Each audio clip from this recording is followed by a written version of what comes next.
Deep in an underground secret Pacific Island lair, Pop Culture Minefield presents Saturday Morning Funtime. This is the Comic Relief Crusader telling you to get your morning cereal ready, because here we go. All right. It's like nobody's in charge here. Oh, shit. I'm trying. I was reading messages from Tom because Tom's on his way. He's just running late. He's got his penis stuck in the toilet. It happens. You know, you go to sit down, but you sit down with the seat, and then your junk gets caught in there, and your weight holds it down. It's just one of those things that's, well, it just sucks being a guy sometimes. I'm surprised that happened with how small his is. I'm not responding to that. So who is all here today? We got Penny is in the house. Andy Morrow, who also sent me a message that says, let me see, I'll read it to you. Martin is Puss in Boots. Bill is Shrek. John, das Wolfen, is Donkey. And I don't know what that's all about. Andy, you want to explain yourself? That's Andy Morrow in our chat. Pat is here also. Pat, love you, buddy. Hope you're doing well. Slasher Fred is here. My beautiful girlfriend, Anima Confusa, is here in the chat. And Lord Thoth is here. All hail, Lord Thoth. You should always say it exactly like that. You should say it, all hail, Lord Thoth. And you know what's funny is I'm friends with him on Facebook, but I'm friends with him on Facebook with his real name, and I keep forgetting I'm friends with him on Facebook. Then every once in a while, he'll do an update, and I'll see his little icon. I'm like, hey, that's Lord Thoth. So, but good morning, everybody. I hope you're having a good afternoon, good morning, good evening. Morning somewhere. Jim Carrey would say, and it's morning somewhere. So this is Saturday Morning Fun Time. We're going to be talking about Jaws today. We got to get started here pretty quickly. Tom will get here. Look, that guy's a busy dude. And he'll miss his favorite scene, however. Although it's really funny that I keep partnering up with people who are late. I think Don is the only one who's never late for shows when my co-hosts. And but Pat says that's some badass hat, Gary. You damn right. My other hat is in the laundry. A lot of people don't know you can actually wash your hats these days. They think, oh no, that there's cardboard in it. They don't use cardboard in the bills anymore, so you can actually wash them in the machine. I put them in very low heat when I dry them because I don't want to warp them, but they do just fine. And there used to be. Oh, there he is. There's Tom. Hey, Tom. Hey, kids. How's it going? It's going. Did I miss the animated intro, or did we not get one? Yeah, we did that, and I told him that you got your penis stuck in the toilet, and that's why you were late. It happens. Yeah, I told him that you were trying to sit down, and your junk got caught between the seat and the rim of the toilet, and that was your weight goes on it, and it just really sucks. Let me see the animated intro. I didn't get to see it. Oh, yeah. All right. Hey, guys. Oh, this isn't the new one. Okay. I haven't had a chance to edit it for the new one because it got to me too late in the week, and I just wasn't able to do it. But Mike, also known as Comic Relief Crusader, did add his new vocals. So I will be doing it today, and I apologize. I'm so sorry. I could... did I show you the animation already? I might have seen the one from if you had it before. Yeah, it's the one that doesn't have the voiceover on it. So, but I'll get that together and show it to you. I will edit it this afternoon. And we'll have it for next time, which will be in 2 weeks. That's it, Gerry. You're fired. What? You're fired. Fire me. What if we just burn you? Now that you can do. I'm going to go look real quick because I'm forgetting what we're doing the next weekend. So I wanted to pick films that you wanted to do first. Let's see. Next week is Blade Runner, and then the following week is Ghostbusters, that Okay. 1984 classic. And then the next one you and I will be doing is RoboCop. All good movies. And then in another 2 weeks, so like in 6-8 weeks, Beverly Hills Cop 2. 2. Yeah. And then the following one that you and I do, Tom, will do Beverly Hills Cop 3. And when is the new one coming out? I don't know. I think it's August. But I do have a spy who got to go to the test screening last week. No shit. So What did he say? Yeah, I got a bunch of reports. He said it wasn't too bad. Better than he expected it to be. A lot of good cameos. As we feared, Axel is an estranged father, but he said it isn't as bad as a lot of the other woker movies recently. So sounds a little promising. More promising meaning than that I maybe thought. there was more to the story than him just leaving. That maybe because that's how I became an estranged father with one of my kids. It kind of, was yeah. I forced got some into that details, but I position. haven't put them out there yet. So I'm kind of working on how I'm going to do that, or maybe I'll do it on a stream here soon. But no, we're here to talk about Jaws today, though. But I did want to show you this. I got this in the mail this Oh week. shit! Hold on, let me engorge you. Oh, Drew Struzan's. Oh Yeah. man, Nice. you know I know him. So if you want to get that signed, Well, I can duh. set that up. That's why I showed you. Well, I don't know about Yes. that. I would love to, but like, yeah, no, I don't want to be. I'd rather just talk to him than anything. He, know, No, he's you said really he's funny. elusive. It's more because like now his wife has become his. Because I used to talk to him all the time, but now it's more like I talk to his wife. She's become his gatekeeper. And this happens with so many of these guys as they get older. They just want to just stop dealing with people. And I've tried to get him on the show. And his wife, Dylan, she's offered to maybe come on the show. And she knows as much as anybody about his career. So she's got some great stories. And she's in a lot of those posters. She's the sexy body on what's it called? Big Trouble in Little China. That's not Kim Cattrall. That's Dylan, and that's Drew's body, not Kurt's, in that photo that he used for the big poster. He and his wife and their neighbors and friends are the people's bodies that you see on the screens, on the poster.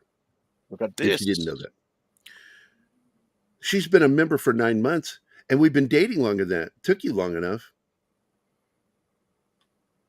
Dude, don't put her on the spot. You know, I'd love to see with it. I'd love to see Axel Foley versus Jaws. Axel Foley versus Jaws. Oh my God. I don't know what you smoke over there, Shanatsky. By the way, E. Clay Thomason is here, as well as Logical Spock has joined the party. Greetings, everybody. Hope you're all having a good Saturday. So, Tom. We've got a movie here that is 2 hours and 49 minutes long with the edit that we did. So, poor Martin is going to have to skip forward. From this point forward, I'm not making. How did you make a 2 hour movie into 2 hours and 49 minutes? I know this is the frustrating part because we have to have them. Each slide has to be 5 seconds, and there's so many integral scenes in this film. Along with, we want to have all the subtitled moments that Oh, it Lord. ends up being 2 hours and 49 minutes. Can you, and and you can't speed it up? No, because if you do, you get claimed. And you still could get claimed, even doing it the way we're doing it. Because that's the thing that, Mark is the one who taught me how to do it from Toxic Tuesday. And I told Martin, I said, from this day forward, you make all the slideshows. I'm done because I am too much of a completionist that I will not leave stuff on the editing floor if I feel it's necessary. And the problem is I shouldn't be like that. So we have a 2 hour and 49 minute movie. We're going to skip through some parts. And I guess we'll figure out what those are. Willie the Monkey King is here, by the way. Good morning, good afternoon, good evening. It's morning somewhere. It's always morning somewhere. So let's get the film strip on there, dude. Come on. Chop, chop. Hurry up, slow ass. Oh my goodness! I'm gonna leave the close up the slideshow. By the way, Everyone Bill keep is in moving. the back, producing the show today, and he had lost his voices, threw his voice out going to see Quiet Riot last night, and he had a photo of himself with the bassist. And you should share that again, Bill. I'll put it up on screen at some point. But Go. anyway, this is the slideshow. Go ahead and get it started, man. And we're going to Yep. do it this way. I prefer doing it this way. There we go. I apologize to the chat. Today I won't be on point as I used to, because this is gonna take some of my attention. Oh, See, like just- that could have been cut out. well, I like the intros to films. See, I'm a completionist. Stop fucking with me, Das Wolfen. You know, I just said I'm a completionist. Tom, I know it's a problem, man. I'm seeking help. The But text, it's man. reporting 2 minutes in the same slide. I don't know. Did Tom say something? Because we didn't hear it. I just made noise. Oh, we didn't hear it. Did you hit play The yet? slide doesn't change, man. Uh-oh. Did you No download the wonder wrong it's one? so long. I downloaded the one that you sent to me. Oh, Jesus Christ. It's the old credits version of Jaws. Yes.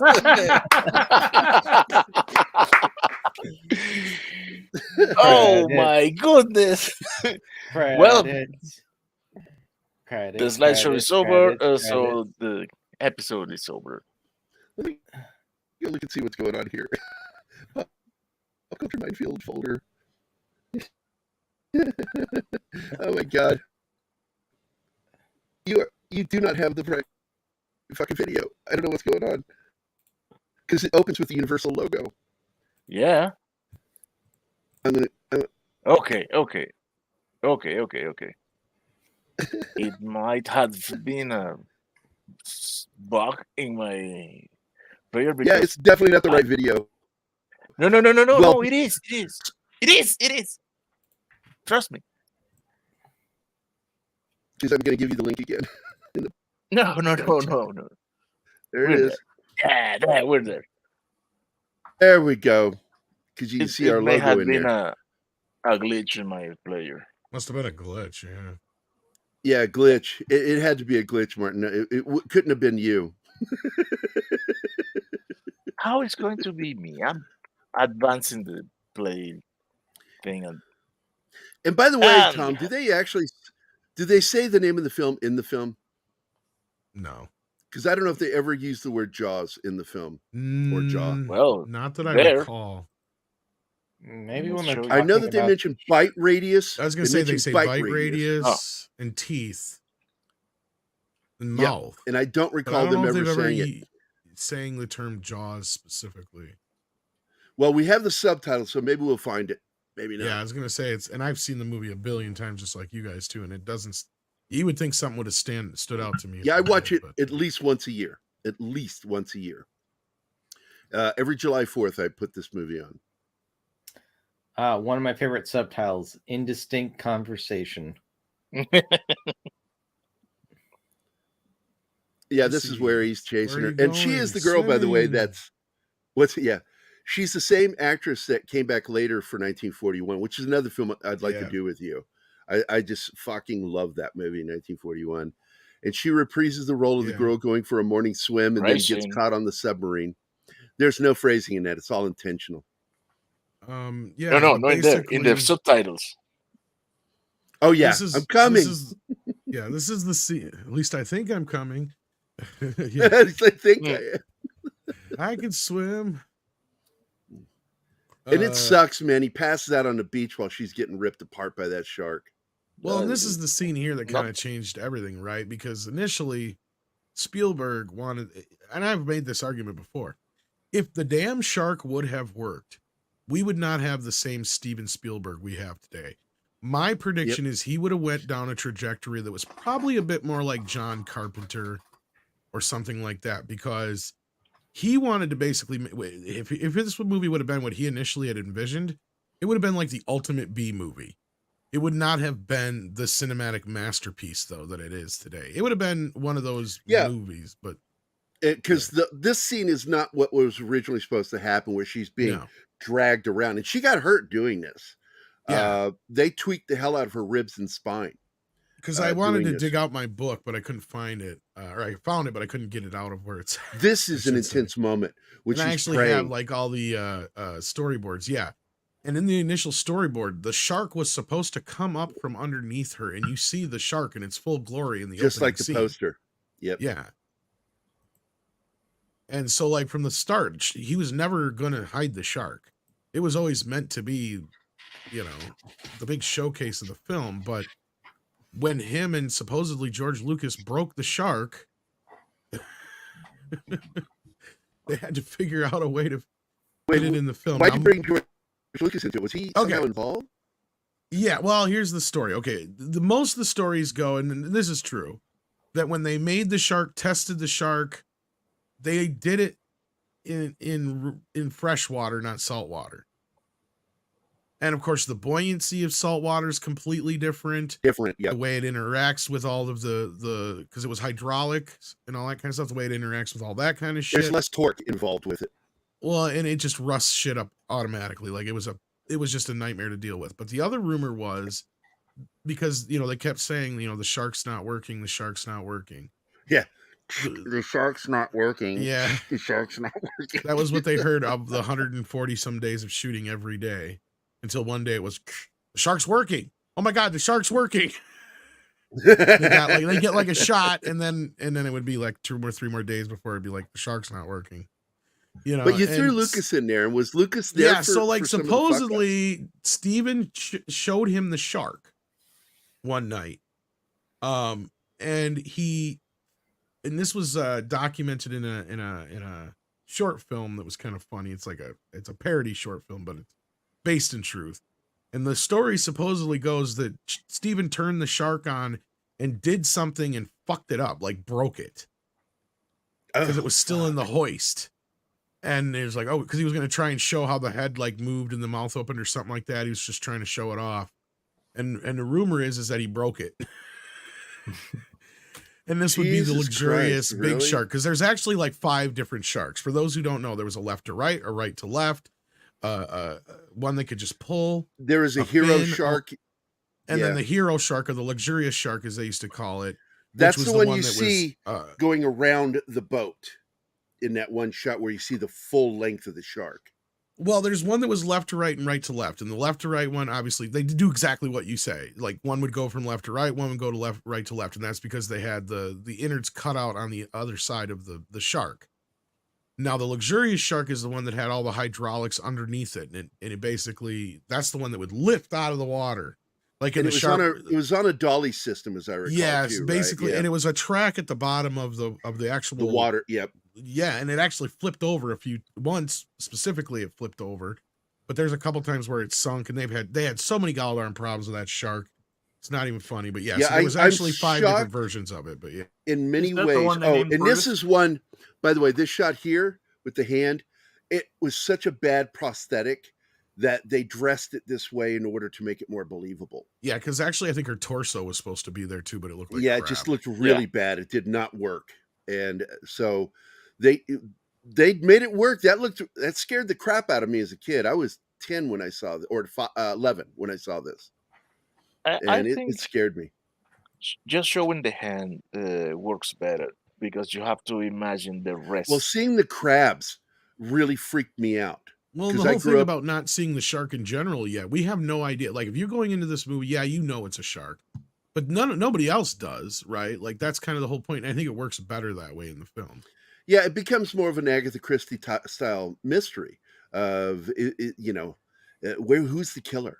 And you don't get to see the shark and not seeing something, and also seeing the POV, by the way.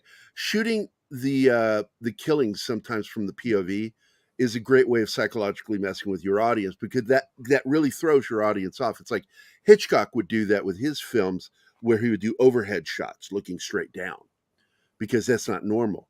But or just the POV shots, POV in Psycho. POV in Psycho, POV in Jaws works because you're the killer, and that freaks your audience out. At least your normal ones. And Spielberg does such a great job in just this opening bit of, Introducing the town and who introducing he is. the town, and he's doing stuff, and he's, it's all done so well. And this is one of those rare occasions where you'll probably hear more people say that the movie is better than the book than the other way around, because usually that's what everybody always says. Because I've read the book, and by the way, let me go to these starred questions. I got some starred. Pat, is it true that? Let me put it up on screen. Is it true the book there was a love triangle between the chief wife and the shark? No, not the shark. Yes, it was with. I keep forgetting the names. It was Hooper. Hooper and Brody's wife got it on. Got it. But the on. other thing and is, he does die at the end too. Yeah, and Hooper is more of a young buck. I mean, he's young here, but he's more of a more manly, like a beach bum, and he's very sexy and all that kind of stuff. Very different from the book. And Brody in the book is also like a rundown, pushing 50 kind of guy. Like this is his last gig. You know, he's even. I think he's even described as like subtly overweight and all that. Beer belly and beer belly and all that kind of stuff. Yeah, it's so different in the book. Also in the book, it's more prominent. It's prevalent also in the sequel book, The Mob. In the town. Well, and that's the other thing, and that has to do with Brody and his dealings with where he left. He's like, I thought I left the city for this kind of shit, and now I'm dealing with it here too. Kind of thing. So the mayor is crooked as hell. Yeah, and he's in with the mob. Bought and paid for by the mob. But another question from Pat: is it true the book? Oh wait, no, that one's already been asked. Slasher Fred, if you guys ever read the novel by Peter Bencher, Explains the Shark, absolutely read it. I read all the Jaws books, including that last Revenge one. What a terrible book. That shit crazy that tries to chalk it all up to voodoo. That's hilarious. Yeah, voodoo, and the whole revenge thing was just really stupid. A shark wants revenge. Even though I do believe some animals do seek it. We know that crows do. Crows are intelligent enough. Now, in this film and in the book, the shark is super intelligent. And they know that. Trailers. And Quint knows it too later when he says, either this is a really stupid shark or it's a really smart one. And he goes, oh, this is a smart one. He's under the boat. He's doing that on purpose. With the mob, you could do cocaine Jaws. Cocaine bear, cocaine shark. I left in some of these scenes because I love the shot of the woman walking in the water and the guy playing with his dog. Because the dog's important because the dog disappears before the Kittner kid does. So technically the dog is the first victim in the beach scene. A lot of people don't know it. Yep. Did you know that the movie was inspired by, yes, it's the New Jersey Montauk bull shark that went upstream into fresh water. Yep. And there's actually a movie about that, which is funny. Yes, with John Rhys Davies. He plays, I think, the boat captain that hunts the shark. It's not horrible, but it's definitely a TV movie. It's a made-for-TV. It's a made-for-TV movie. I'm trying to remember who directed it. It actually has a fairly prominent director. I can't remember if it was... gosh, I know I've talked to him, too. I can't remember. But it's a good film.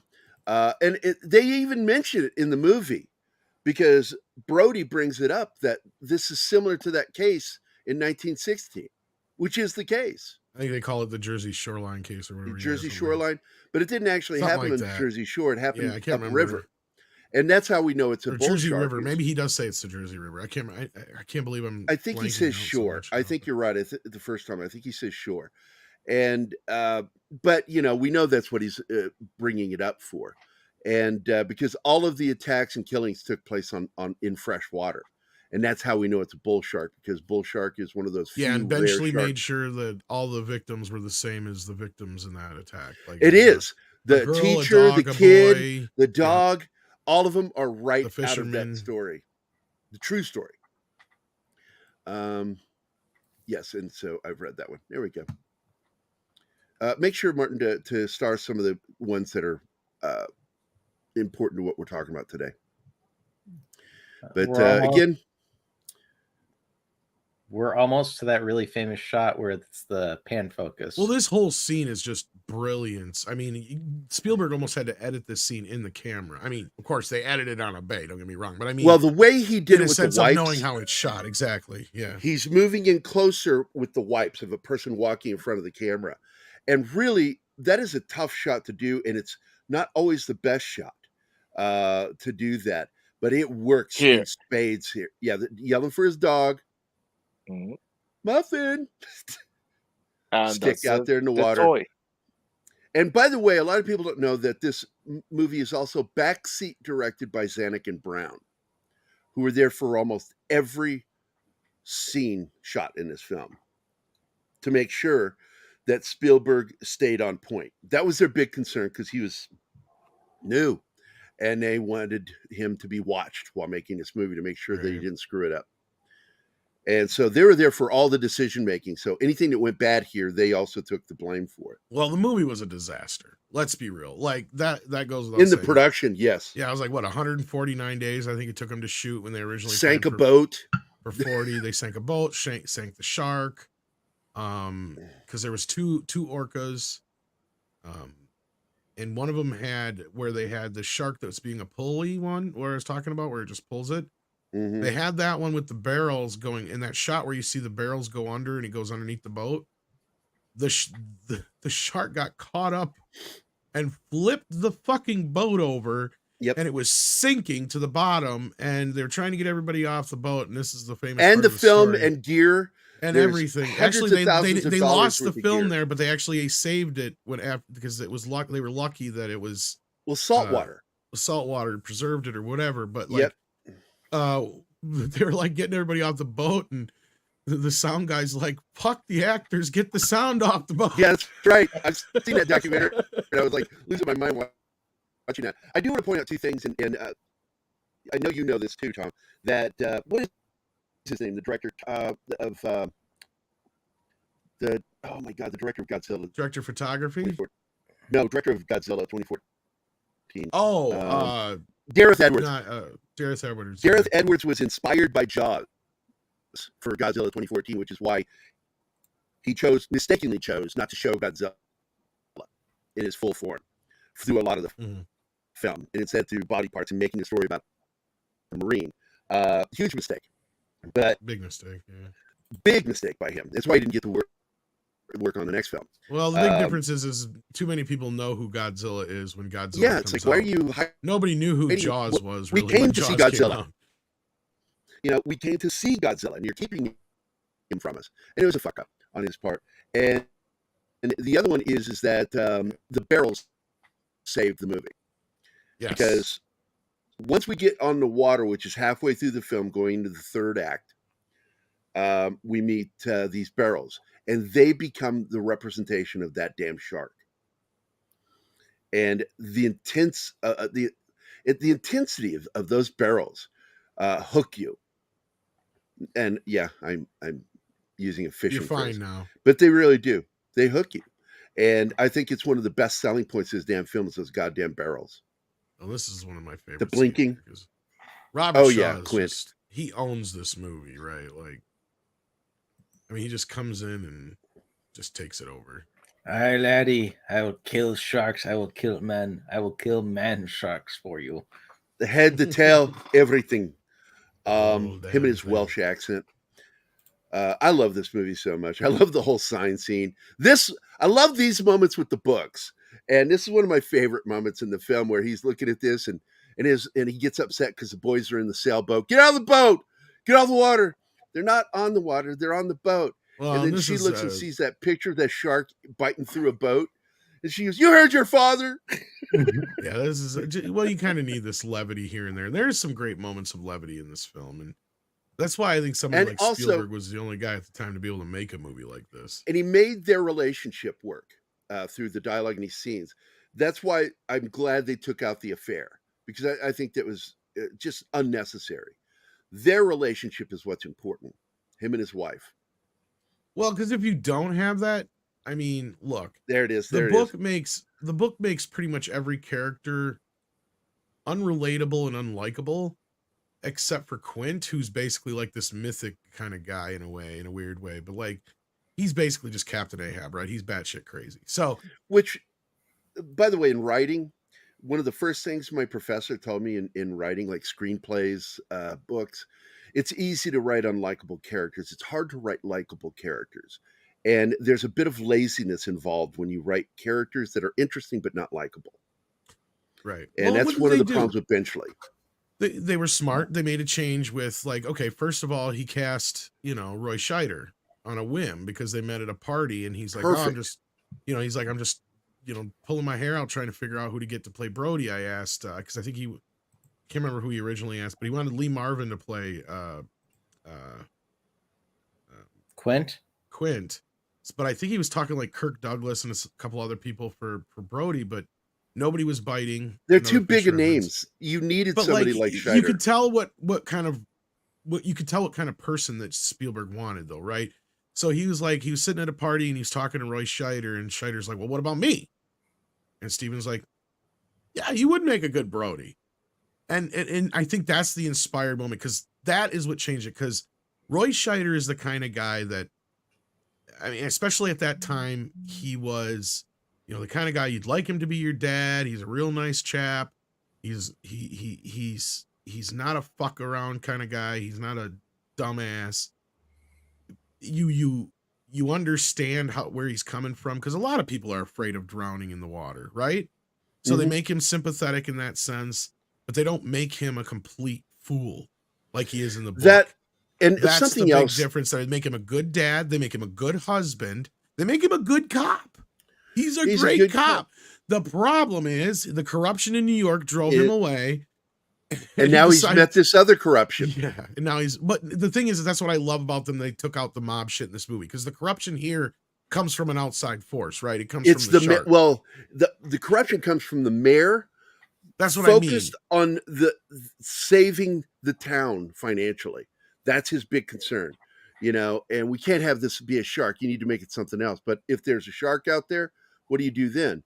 And that's where they're at. And that's where Brody is caught between doing his job and as a cop, and doing his job as being controlled by bureaucracy. And I do love that.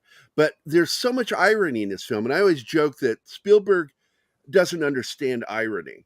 And this is the one film where the film is chock full of irony. A cop on an island that's afraid to be in the water. It's only an island if you look at it from the water. That makes a lot of sense. And then, of course, you've got a guy who survived one of the worst shark attack incidents in the history of the maritime, is the USS Indianapolis. And what does he do? He hunts sharks. That's what he does. He kills sharks. Well, and the other side of it because in that Quint, his counterpart is, of course, Hooper, right? Hooper is the younger, up and coming version of Quint, right? Yep. But he has all the things that Quint didn't back when have. Quint had a positive outlook. Yeah, well, kind of, but I mean, and that's why they resist each other, right? And this even played into the movie on the set, because between them, had a similar thing, because you had the old veteran facing Richard Dreyfuss, who was the new up and coming, hot movie star, and I wouldn't say movie star, but he was a very, you nail it. And they in the movie, Richard even said that Robert Shaw was one of the coldest, meanest bastards he ever fucking met. And then he was like, it was a dick measuring contest for the whole thing until, and the movie was almost like the whole stuff on the ship at the end was almost shot in order. So he goes, the beauty of that is when they have their moment where they finally understand each other and they're cool. That it was happened on in real screen life too. and behind the scenes. Yes, yeah. It was just so it was clearly like Robert Shaw was keeping Richard at a distance for a reason. But he also did go around and call him a pompous little prick and shit like that all the time too, and pissed him off. But but it was kind of it was a method thing, I guess, at the time. But it was method versus classic acting again. I want to tell you guys too. This is another moment where an unsung hero saved the day. That table scene was reworked, script doctored by none other than John Milius. And Milius did a lot to save this movie. Yes, he did. He was that way because a lot of people don't know that Milius was part of that group of Spielberg, Lucas, De Palma. Because De Palma, as much as I fucking hate that guy, we owe him so much for Star Wars. The way the scrawl worked, everything. Well, De Palma was the sellout of the group. Let's be real. Why? Oh yeah. By the way, Well, he's also. By the way, for the irony you were talking about, one of the big ironies of the entire film is that boats were one of the things that nearly sunk the film because they didn't have the ability to map them out. Behind the scenes irony. They had to wait for them to get clear, and that's one of the reasons the film took so long to make, is because they needed the ocean to be completely empty in the background. Yeah. Otherwise, they weren't alone. Well, and that was Spielberg's, and that was his folly, really, but at the same time, it helped make the movie, and you're exactly on point, Schnatsky. Because, like, he wanted to be able to do a complete 180 to 360 degree views on this boat. And he's like, if we see land, if we see land, the audience is going to be like, just go to the land. This is getting intense here. It's right there. Yeah. You know, and the same thing with, like Gerry was saying about the boats. You got to understand, if a boat came by and it's like way off in the horizon, you're talking hours, right? Like, so it would be like, so they'd have to they would literally sit down and do the math, be like, okay, it's going to take, okay, 4.5 hours for that boat to get out of our shot. Or it's going to take us 5 hours to move everything. So we can shoot it without, and then risk another boat coming in that shot. Yeah. So a lot of times what they would do is just wait out the 4.5 hours. So a lot of Jaws was just sitting around and fucking waiting. And that's in the documentary too, about the sitting and waiting. They got hit by a nasty storm. But I want to point out, this scene was actually parodied really well with, what's his name? John from Saturday Night Live. Samurai. God, John Belushi and Dan Aykroyd. John with the land Belushi, shark. yes, The land Dan shark Aykroyd. is some of the best stuff.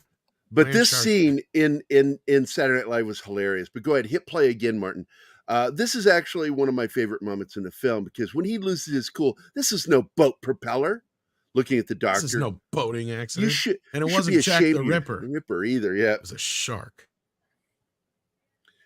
Man, this is an intense moment. It's one of my favorite moments. Well, yeah, and you were saying about Milius rewriting this scene because, yeah, you can tell in the editing, like, if now that you know if it's been reworked, there's a lot of ADR in this scene.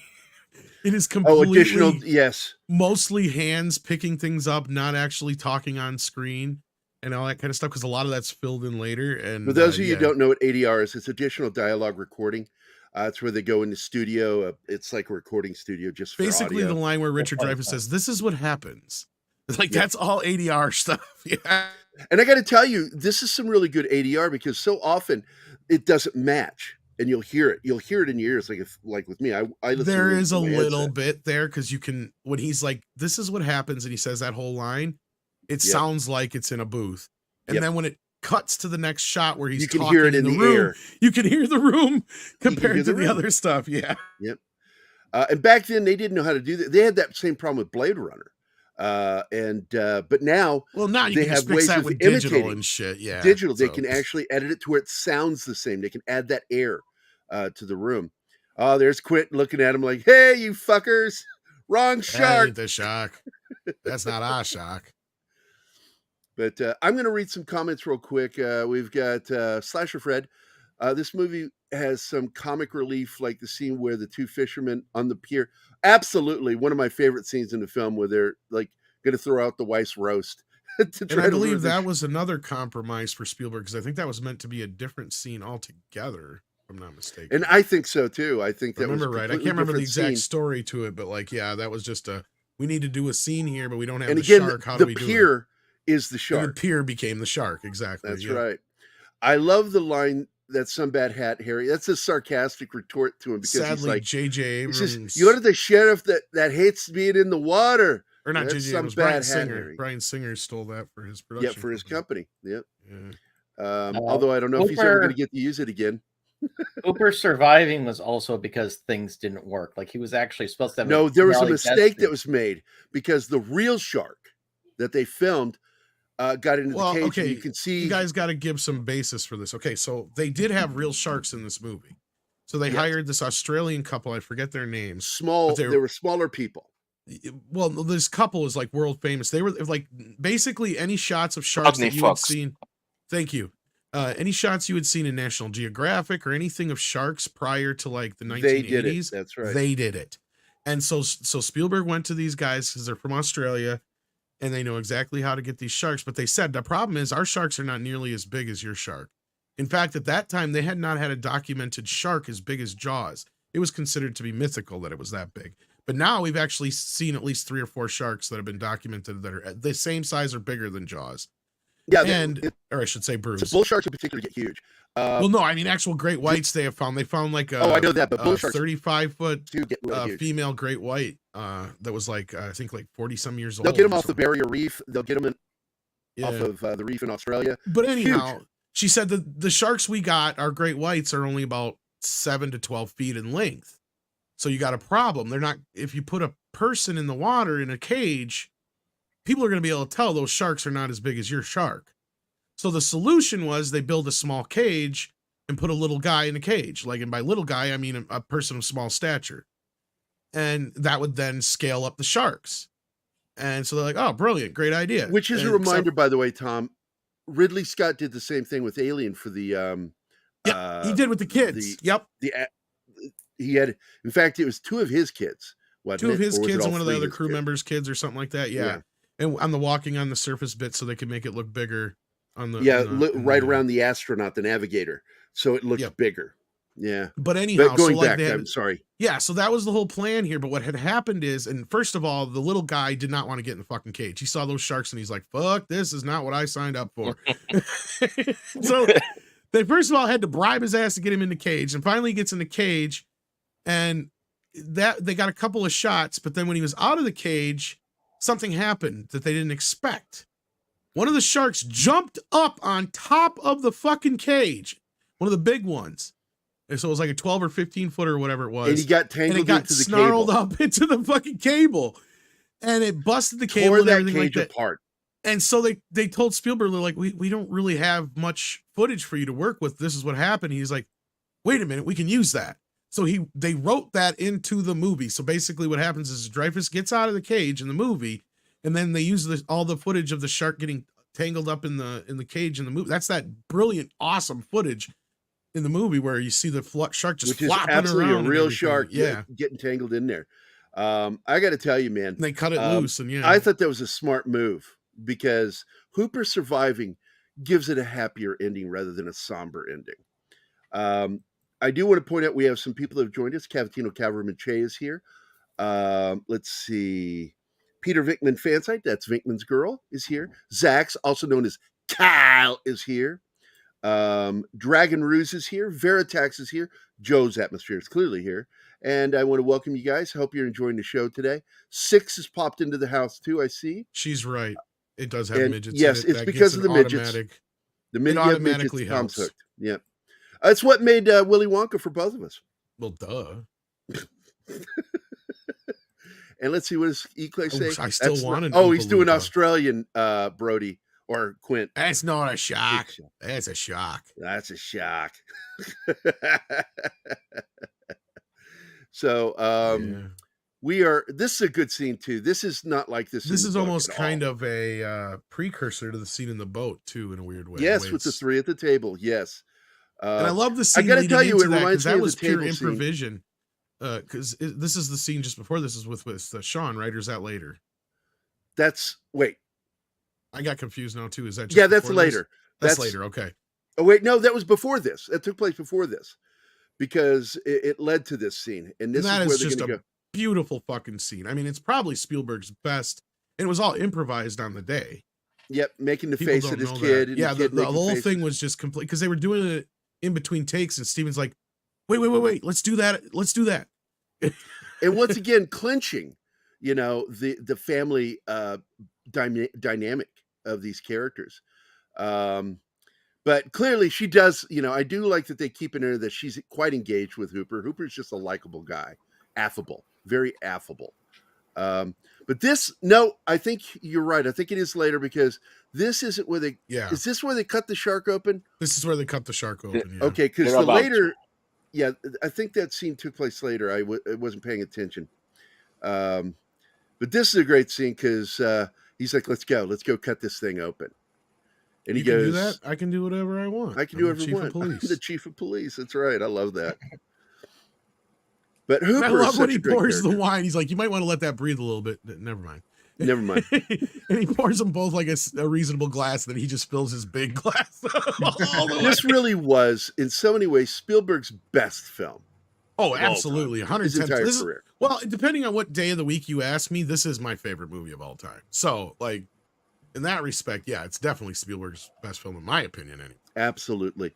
And once again, I want to point out, I love this cutting them open.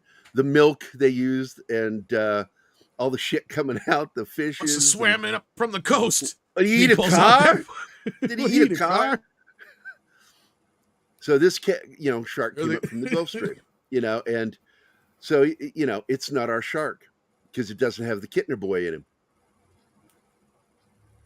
This is such they're like moving garbage cans. I like that, And the stink that you would get from their gut. Oh, God, that would be horrible. Oh, no, it's not. Because I've done big horrible.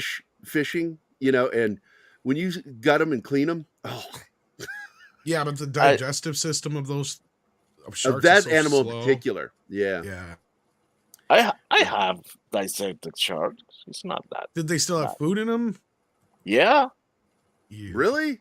I've smelled because it's putrefied. It's going through the putrefaction status. Oh no.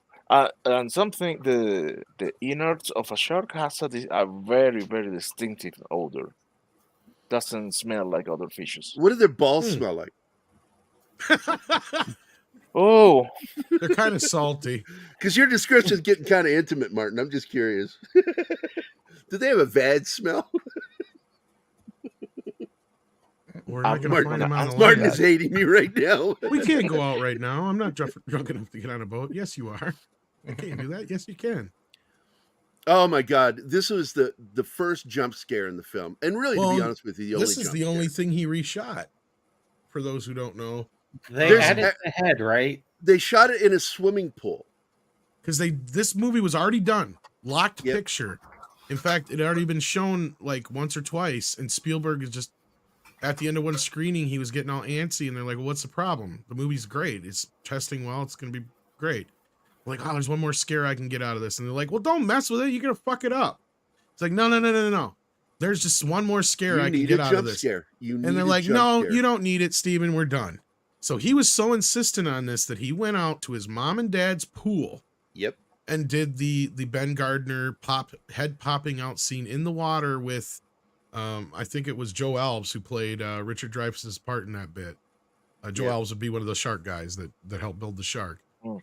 And the whole tooth stuck in the wood part is like it's like well, that was all in there. That was in the original film. The only bit that was added is just the head bob. And what's funny is that Gary Ambrosia, a friend of mine, discovered that I know Gary, yeah, you know who I'm talking about. He discovered that I think it was can't remember. It was one of the Halloween people that do the Halloween decorations every year. I can't remember which brand it was, but for years they had this zombie corpse. Oh, you're talking about Don Post. Don Post. Yeah, it was Don Post. Yeah. They had this zombie corpse you could buy. Guess what? It was Ben Gardner. It was that mold, and people didn't realize it all these years. And he figured it out, and he's got it now, I guess, or he's trying to find it, or one of the two. He was telling me about it. He's like, "That's it." He's like, "That's Ben Gardner," and he showed me a picture of the zombie next to Ben Gardner, and I'm like, "Oh shit, it is." So Don Post used the actor that played Ben Gardner. They used that mold for that zombie thing. Yeah, it's fucking crazy. Let me see if I can find it because he sent me some stuff about it. That's almost as crazy as the William Shatner mask for Michael Myers. Right? It is. It is. Yeah, almost on that which level. led to me saying that William Shatner still has the scariest face in cinema history. I guess. And there you have it. Sir, are not wrong. The way he talks about it, though, he acts like he didn't know about it, but then I don't know. It's kind of weird. Yeah, he had to have known about it. That's bullshit. Shatner does things like that, by the way, where I catch him full of shit. Like he couldn't remember. He was acting like he couldn't remember when George Takei said something negative about him. He goes, he was one of the characters on the show, and I'm like, that's just a backhanded dismiss. You know, he knows who he is, and I just didn't like it when he did that. I think it's not cool. But, you know, we all know that he was completely wronged by the cast. It's like, because Shatner was one of the few people who understood what that show needed. And they complained. They were day players. Almost all the side characters are day players. And they're bitching about not getting enough scenes. Hell, they weren't even every episode because they were day players. Once they got their hours, they couldn't be in the show. I always piss him on about that, but I love Shatner. I'm a big Shatner fan, but I always disliked that he did that, acting like he didn't know things when he clearly Wait, had. Gerry, you like Star Trek? Shut up, Shanatsky. Call me a nerd with a bunch of nerds sitting around me. But I like this scene because it eventually pans over to that big sign. This is the sign scene, isn't it?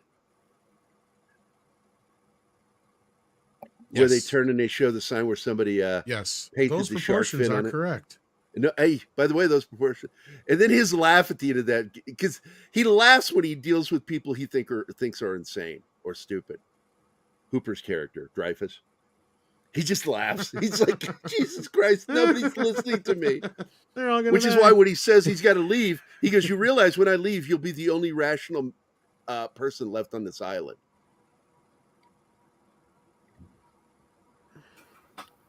I love this scene. It's hard to say this, that I have favorite scenes because this whole film is just chock full of great cinematic moments. And it is, by the way, on my list of one of the most perfect films ever made. This, Orson Welles' Citizen Kane, Butch Cassidy, the Sundance Kid. Big Trouble in Little China. No, it's got a lot of little problems in it, but I love that film. No, The Thing, on the other hand, I will say is on my list of perfect films. From beginning to end, everything in that film is perfect. And I love that. Even with the mistakes, they use the mistakes within the film to make it work. And that's when you know you're working with a good film director, filmmaker. This guy is got his head so up his own ass. And you just don't get a better actor than this guy to play this do part. whatever you have to do to make them safe. Also Murray inspired. Hamilton's great, yeah. Yeah, Murray Hamilton's like just perfect in this role. The scene in the hospital that we get to, we'll get to that in the second half of the show, where he's like, my kids were on that beach too, is the moment where they humanize him. Yeah. Because we hate him. No, it was me. That this Oh, it's Martin. this montage is so Spielberg. The people and the music. It's like the Halloween scene on Vacation. It's a vacation car. Yeah. Well, it is kind of the prototypes because this is kind of the first time I don't know if he did it in Sugarland or not, but yeah, this is kind of his prototypical. Yeah, I don't know if you're a fan of that film. I like Sugarland Express. It's all right. It's not like anything to write home about. Like, oh, you're missing out on this Spielberg gem. Oh, it's not one of those films, but it is a film you should see. Yeah, I love this Killer Shark because I played this game. I played that game. Well, I was gonna say here about like Murray Hamilton when he was on screen there. What's funny is up until the days of Blu-ray, maybe DVD, but I don't think it was until Blu-ray where I noticed that he has little anchors on his on his suit. And here, that's the guy that wrote and that's the book. Peter Benchley. Yep. Who kind of looks like Roy Scheider. Like a better looking Roy Scheider. I heard he was a big pain in the butt. I heard the same thing. I heard the same thing, that he was a big pain in the ass. He didn't like a lot of the changes they made. He felt that they glorified killing the shark. Yeah, that was the big time they got into a knockdown, drag out fight was the end of the movie. Yeah. Because Peter goes, that would never happen. A shark would never do that. The tank wouldn't blow up that easily, blah, blah. He was just going off. And Steven's like, I don't give a fuck. He's like, I've had the audience for 2 hours. They will believe it. And in fact, I guarantee you they're going to get up and they're going to cheer because that's what they're going to want to have happen to this shark. They expect it to get blown up, and he was right. Yep.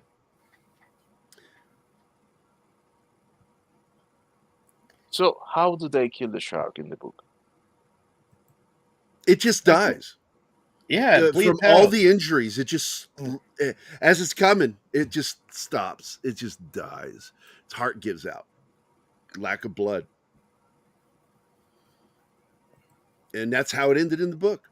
It's basically the same as Captain Ahab. Yeah, it's Went down. very anticlimactic. And by the way, somebody brought up another film that was made because of this one was Orca. And Yes. Oh, which there was is a not a great film. slew of films made because of this movie. Oh yeah, There's over what? I think it was 179 movies or Jaws ripoffs or some. even crazy the stuff movie like that. The Deep, which is Pretty another much, Peter Benchley book, even though it has filled nothing with to Nick do with Nolte and sharks. Robert Shaw But was in yeah. it too. Was absolutely inspired because of Jaws. It would have never been made because it's not that good a book. I read the book. It's not No, it's just so they could say on the poster from the author of Jaws. Yeah. about Jaws. You got it. Yeah. But But no, like we're even going if to you- break okay, now.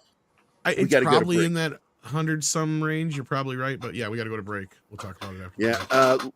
Everybody in KGRA land, I hope you're enjoying the show. All 3,000 to 4,000 of you. Hope you're enjoying our breakdown of making of this film Jaws, and how we love this film so much. And everybody here on YouTube, I hope you're enjoying the show today. I hope you're having a good weekend. And with that, we're going to be gone for about a minute, and we'll be back right after this station identification and commercial. Hi guys, this is Gerry from Pop Culture Minefield here on KGRA, and we're leaving for our first break. I hope we survive. Did you know 75% of Americans are chronically dehydrated? If you struggle with focus, run low on energy, or when it's time to finally sleep, you simply can't, this can all be linked to dehydration, and Fuel Up has the answer. Our proprietary formula contains the finest cellular hydration with the strongest immune-enhancing natural ingredients. The Fuel Up system is made up of 3 different incredibly tasting varieties. Wake kickstarts your day with a jolt of caffeine. Play boosts focus while hydrating your cells. Rest not only helps you relax, but also rejuvenates your cells while you sleep. Here's what our clients have to say. I really don't miss my coffee, and you can tell the difference. So I'm gonna take it for the energy. I'm gonna take it for the play. I'm gonna take it, all day. And it works. That's the thing. It works. We love it. Take the Fuel Up Challenge now, where we offer a feel the difference money back guarantee. Fuel Up for life.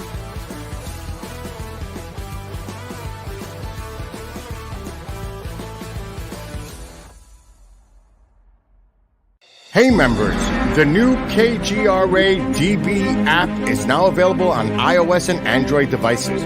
Gain on-demand access to any KGRA DB programming. Download any show directly to your mobile device to listen or watch on the go. Go to the App Store and search KGRA DB. Oh, wow. We survived. Welcome back to the commercial break. Now for some more Pop Culture Minefield on KGRA. All right, so we got some starred comments. Monkey Jeebus is here. Tom, what song was playing in Guardians when Adam Warlock is traveling to nowhere? Was that the Alice Cooper one? I don't know. I haven't I'm seen trying to it remember. I'm trying to remember. That's one of the biggest gripes I have with the film. In fact, I just got the soundtrack here, but I'm trying to remember now what was playing. I wouldn't be surprised if it's Alice Cooper. It's even if it's not the Alice Cooper song, I'd have to listen. That was one of my main complaints with the movies. This one does not have a very memorable soundtrack. Because the first movie, I can tell you what scene it was where songs were playing. Because they're memorable songs, I agree. That's a big part of it. This one's like a handful of mixed songs on it. Yeah. I haven't seen it yet. I'm hoping I enjoy it. By the way, Whiskey Jack says, I love the smell of shark guts in the morning, drinks cup of Joe. Let's see. I'm always chasing rainbows for the Alice Cooper song. Yeah, I'm not sure if that's the one or not, but yeah, it's either that Slasher one or... Fred says, did you know that the reporter on the beach was played by Peter Benchley? No, we didn't even talk about it. William Shatner's Ben Cooper mask was from Devil's Reign head sculpting. Oh, that's interesting. I didn't know that. Also, in the opening of the film, Brody's secretary tells him that some boys from the karate class have been destroying picket They've been karateing the picket fences. I love that scene. It's great. You can go ahead and hit play, dude. Go ahead and hit play. Jeebus says, Brian, go watch Guardians and tell me what song it is. So there you go. And Brian Yeah, is here. 70s Brian, would know. I added you to the group. You need to get on here with us. Oh, frack, you're all nerds. Lord Thoth, you go fuck yourself. We love you, buddy. Yeah, just before we went to the break, it was Shanatsky who was saying about how, and he even looked up the number. There's at least 135 Jaws ripoffs, and like I was saying in the background, and what I was going to say is, basically, if you take it out of the water, I guarantee you it's at least that, if not more. Even Cocaine Bear, you could consider a Jaws. A Jaws, yes, absolutely. The Grizzly movie, remember that one? That came out. Oh, that was Jaws. Absolutely a Jaws ripoff. Yeah, totally. Totally in the wave of that. Tremors is one of the more creative ones. Absolutely. I thought that was really great good. One. Yeah, I like that film. I love Whataburger changing tents. I don't know what that's about. Were they in the movie? No, it was orange and white changing tents, so it looks like Whataburger. I think this movie had inspired a very popular Shark Week series on Discovery Channel. Look, anything dealing with sharks is thanks to Jaws.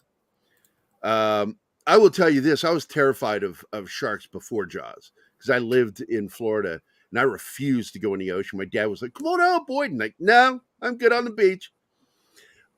Gary has left a few swimmers on the beach in this time. I'll bet. It's true. I'll bet. Yeah, there you go. Fuck you, 70s. There's 70s. He's joined us. And thanks for spoiling Moby Dick, Tom. Clay Thomason. Hey, Brian. Sorry, I haven't read a 100-year-old book. Hey, guys. Hey, Brian, how you doing, buddy? Heart. You know the British version of this, British dentistry is so bad, they just called it gums. They called it gums. Slasher Fred, this movie has many similarities to Creature from the Black Lagoon. You have the monster stalking. Well, first of all, it really was starting out to be a B movie, as Tom was explaining at the beginning. And it somehow, because the shark didn't work, became a better film because of it. You have the monster stalking the female, blah, blah, blah. Yeah, I totally agree with you, Slasher. It's a good pick. Can I get you to pause this just for a minute? You want to pause it? Martin? Share my screen. Yeah, it's here. paused. Yeah, I'll just share my screen at least. But yeah. Again, that could be a British beach. The water's so cold, nobody wants to go in. Okay, so here's Ben shit, Gardner's there it head. is. That's the original. Wow. That's the one that's used in the movie. And here's what Gary sent me. It was Cinema Secrets. As you see, bloated head. Boy, he looks a lot like Ben Gardner, doesn't he? Yeah, it says Cinema Secrets, but I think Don Post was the one who made that casting. May have. I don't know who did the actual thing, but like that's what he just sent me. He was away from the computer, but I'm like, hey, who did this? Send me the thing again. Yeah, you should invite some of those guys on if you want to for when we do these weekend shows. Yeah, he's away right now, but he just managed to send this to me in text. So thank you, Gary Ambrosia, for hooking us up with that. That's what I was talking about from before. There we go. All right, go ahead, hit play again, buddy. And yeah, those tents with the orange stripes, definitely a Whataburger feel. This is one of my other favorite moments when those kids are. Oh my God, this is actually the scene. This terrified me. She's so timid. Her timidity freaked me out. Shark. Well, we got to mention though the how the score is also the shark, right? Like you said that the certain things are shark. But John Williams. John Williams' score is a shark, and as you notice, when the kids were fucking around, there was no score, right? It wasn't playing any music. That's right, no music. That was his telltale sign. Now that's something you wouldn't pick up on in the first watch. Well, that's something Carpenter talks about. That yeah. He gets irritated with modern filmmakers who don't understand musical cues, because he says he hates the way they do those jump scare when you play music to the with jump a sting, scare. Yeah. Because if that happens, you've just told the audience that's the bad guy. You only play a musical cue to a jump scare when there is, like the classic scene where the sheriff grabs Dr. Loomis's shoulder. There's no music jump. There's no startle music to that. It's called a sting, but yeah. I never remember that. It's called a sting. But sting or a stinger, yeah. Yeah, it's a musical cue that occurs only when it's the bad guy. And like in here, Spielberg knew that. You don't play the music, and that's the trick. There's only that's one time the audience. That Williams messed with you. Do you guys remember when that is? No. Why don't you come down here and shovel some of this shit? That's the only time And then he didn't turns telegraph and it. that's the other jump because scare. that's the only time he knew that if you did, it would ruin the whole joke and the scene. And the line everyone quotes, "We're gonna need a bigger boat." And that, of course, is the most His famous backing up though. the way most he famous backs ad up. lib in the movie. Yeah, He just backs up. I just love that. He doesn't turn and run away from it. He just slowly backs away from it, freaked out by what he just saw. They do fear really well in this movie. Like the only one that comes close, I think, does it the best is Alien. But this is like the reactions Alien are very used believable. used it. It's called subliminal, but it's not subliminal because you can actually hear it. Is the sound of a human heart beating in all the tense scenes, and the musical cues in this do the same thing. It's like a rhythmic heartbeat. The way Williams wrote that score, and Spielberg mocked it. He's like, "This is just, have you lost your mind? This is not going to work. It won't work." And then he showed him, and it worked. And I love also the incidental music in this film too, the upbeat stuff when they're going out on the boat to head out there. The orca. Yes. I love the orca theme. That music makes the pace for the chasing, because it's And it is. It's used to adventurous. get into the chase. It's used to get in a chase. That's right. I make the argument that Spielberg does owe his entire career to John Williams because the level And of Drew that he Struzan. added to his movies with his scores, you can't even calculate how much of a difference that makes. You know, imagine modern Hans Zimmer doing the score for Jaws. This is the moment I was talking about where we finally humanized the mayor. My kids were on that beach too. And he's letting them know my kids could have been killed. And major fuck up on his part, but he uses it to his advantage and gets that check for $10,000. but I'm glad you brought up how Williams saved the movie because like if it wasn't, it's a lot like Halloween. You take the score out of this movie, it kind of takes away its balls. If at the end of the day, this scene. I guarantee you, if you watch half the scenes without the music, they're not the same. And outside of using Drew for the poster, which is the only thing he didn't do, this movie did kind of solidify. Yeah, his Stevens' relationship with Drew started right after this.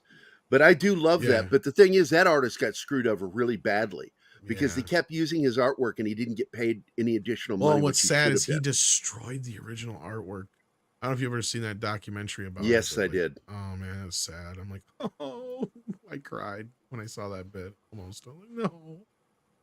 Because every day did it I out got of the anger. poster right here to As the I left recall, of it was me. anger that caused him it to was do because it. of the whole thing about it. And rightfully so. I mean, they use that Jaws image in everything, man. Even up through all the films and stuff. It's the same shark. It's the same shark each time, and he didn't get paid for it, and it pissed him off.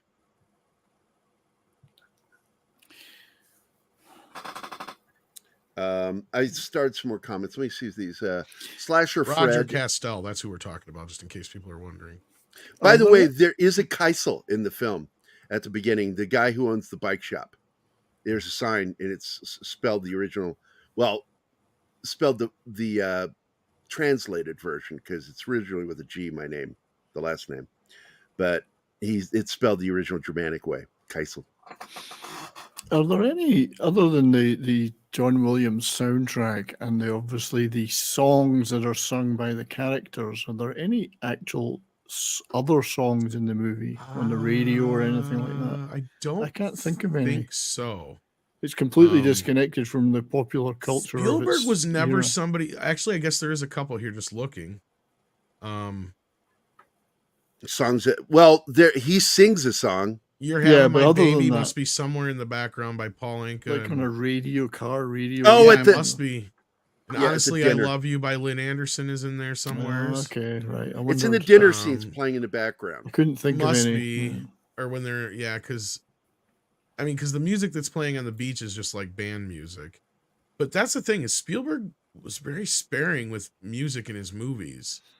Up until like probably more recent years. Like I think the first movie that ever have his that had like a pop soundtrack would probably have to have been wasn't it Ready Player One? I don't remember one before that. Oh, and here's a classic right here. I really don't. Farewell and adieu to you fair Spanish ladies.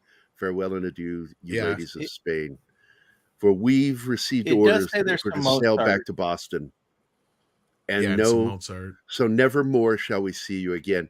And he's mocking Dreyfus's character, and Dreyfus just smiles when people fuck with him.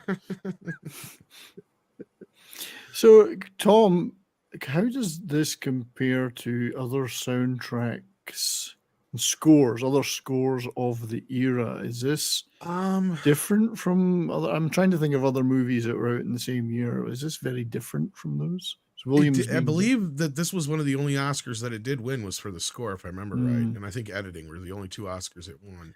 And really, to be honest with you, the two major scores of the 70s was, well, three. Exorcist by Mike Oldfield. Which isn't even really a score, but yeah. Well, it wasn't. It was music they bought the rights to. Yeah. And then Jaws, and then Star Wars. Well, yeah. I mean, if you look at the 70s, what are the most... I mean, that's the thing is, yeah, I was going to say Williams kind of owned... John Williams. John Williams owned did three the of the 70s, most memorable. Man. Yeah. I mean, really, the most memorable themes. I mean, yeah, sure, The Godfather had some memorable music, but that was Roca and whatever. That was kind of its own thing. And then, but yeah, no, especially the last half of the... Rocky won, and another film that Conti got was pretty nominated. big still, but... and there was a few I forget others. the composer for the film, but the Omen got nominated for its music. Was that Goldsmith? I love this. I think that was Jared Goldsmith. And he owed everything to the Carmina Burana by Carl Orff. Yeah, it's a great shot here. The foreshadowing of this. That's why I left this in, because I fucking love that shot of in the shark's mouth. But honestly, as much as I love the Jaws soundtrack, I actually say John Williams outdid himself in Jaws 2 soundtrack, which is probably one of the highlights of that film, if anything. Because he takes all the themes that are in this film, the transition in blood is good too, and he really can you go back to that real quick? But the way he scored the film outside of the shark's theme, which was just two notes, really, you know, and when he showed it to Spielberg on the piano, Spielberg thought he was kidding. Yeah, I know. He's like, "You're kidding me." But anyway, I love that transition shot where the orca is sailing, and as it's heading out, it transitions into blood. I love that transition shot. Yeah, all I was going to finish up with is the other music in the film is pirate music. That's the way he scored it. Upbeat, up-tempo. Like how you would score a pirate film, basically. Very maritime sounding, and I agree. But we are officially now in the third act. That was what that blood transition was for, is to visually tell us we are now officially in the third act. This is it. And I like that. We're getting to the best character contrast moment. In the right here with the Dixie cup. Yep. He crushes that old tin can. Those are tin cans, not aluminum. He crushes that tin can, looks at Hooper. Hooper drinks his fucking water and crushes the Dixie cup. That's why I left this in without the dialogue, because this is important.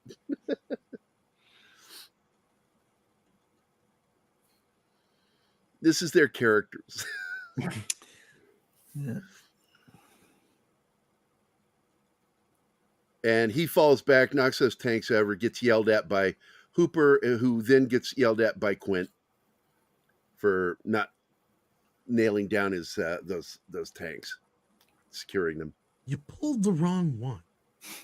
It's as if they're setting them up for something later in the movie. Yeah, maybe. A little bit of foreshadowing. They have been showing those tanks since they were loading the boat. Yes, Slasher Fred, I've seen that one. I'm certain Tom has seen it too. And I think it's available on YouTube. Probably.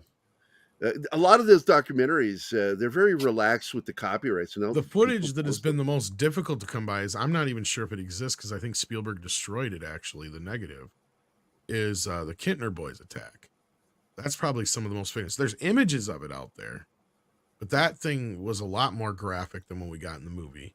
The shark actually does come out. I think it's more horrifying the way they show it. Yeah, you can see some of it in the wide shot, but there was a more close-up shot where the shark actually comes up from underneath him, gets him, and you can see it in the long shot, but they get close in it on the other version, where there is a fountain of fucking blood shooting out of the water. Like, it is like something from Nightmare on Elm Street. Yes, exactly. It is just like, and I'm sure Spielberg's just like, yeah, this is too much, but I guess it was just so grotesque that he supposedly destroyed the footage. I don't know. I'm sure he didn't, but we'll see.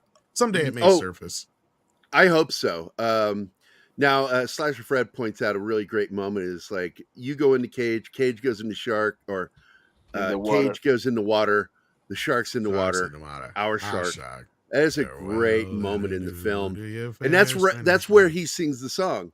Farewell and adieu to your fair. You Spanish think you can get lady. this needle through his skin? I got it, and then that leads to the next moment with the fucking shark on the Behind line. me.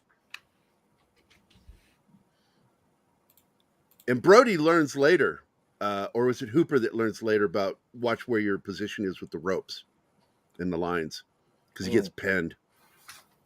And now he's Hooper drives cooling the that boat, line down. Chief. Hooper's first mate. I love it. I don't know if it's caught in here or not. In when he mocks Quint back, giving him orders. That was one of those funny moments in the film.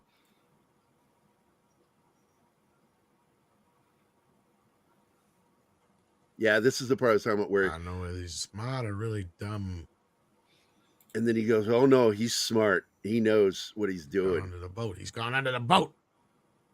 Put your gloves on, both of you. And that's because if you got to touch the line, you don't want to get burned.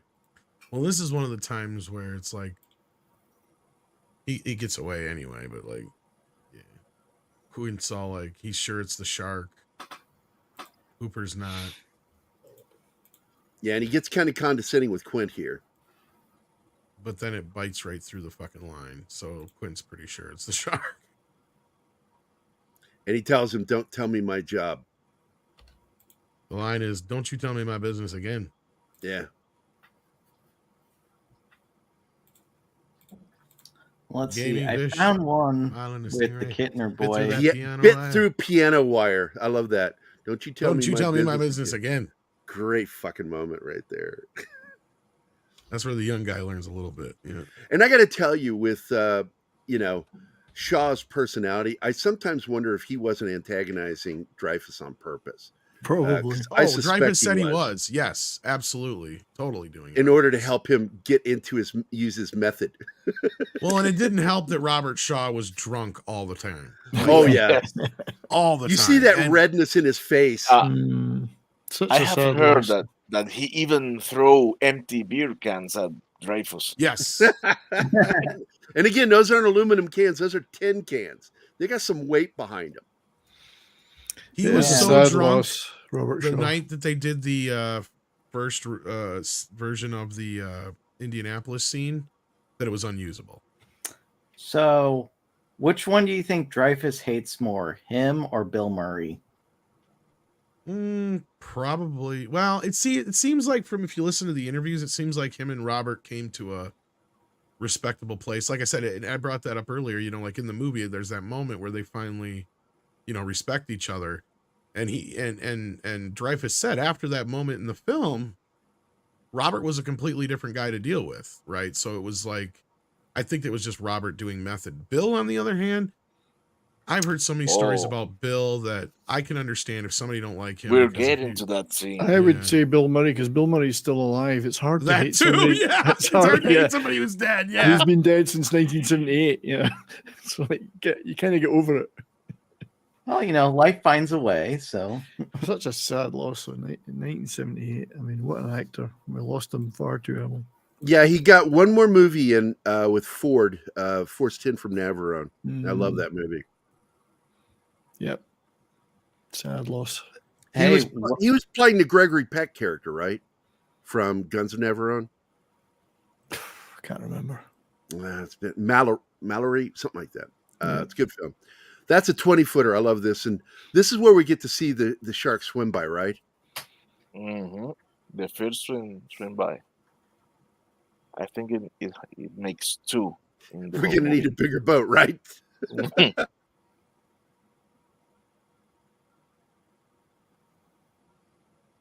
Do we handle this with a bazooka, maybe? And that is really the first reveal of the shark, too, by the way, when he comes up through the chum. No, we saw its head when he ate the teacher. Yeah, you sort of. It's a far shot. It's a wider shot. This was a medium close-up, a two-shot. It's Brody and the shark, and so it's the first real reveal of the shark up close. This part, hey, get in the foreground. I need to scale it. Fuck you! I'm not doing that. Yeah, how far out? I don't want to go any further, kind of thing.